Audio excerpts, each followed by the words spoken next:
In a Cairo palace in the Egyptian capital today, a crisis meeting to discuss the issue of Qatar. Foreign ministers from 4 Arab countries have accused Qatar of supporting terrorism, which it denies. They've cut ties and slapped sanctions on Qatar to no avail.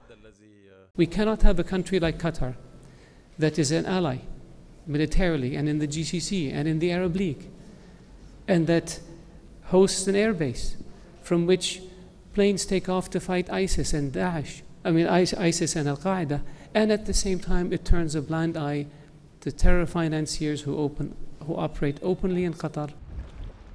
The Gulf state of Qatar stands accused of using its vast wealth from gas to back Islamist movements all over the Middle East and of allowing extremist preachers to broadcast on Al Jazeera.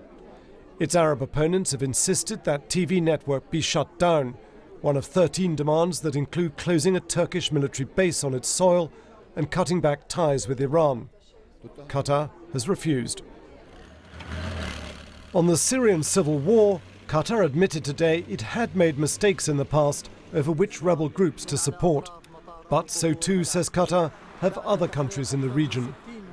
Foreign Minister, thank you very much. When I met Qatar's Foreign Minister in London today, he insisted the terrorism accusation was just an excuse to rob Qatar of an independent foreign policy. Qatar has never and will never support any terrorist movement or will never allow terrorism funds to be raised from Qatar or to be channeled through Qatar, and will take whatever measure it takes in order to get rid of them.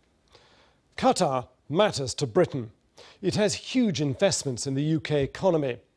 These include Britain's tallest building, the London Shard, a 50% stake in the Canary Wharf development, all of the luxury department store Harrods, and nearly a quarter of the supermarket group Sainsbury's. Their UK investments total around £40 billion. Then there's the US. Qatar hosts the Pentagon's largest airbase in the Middle East, a vital part of the US-led war on so-called Islamic State. Washington and Kuwait have tried in vain to mediate this dispute. Now it looks set to escalate, to the dismay of Qatar's Western allies. Frank Gardner, BBC News.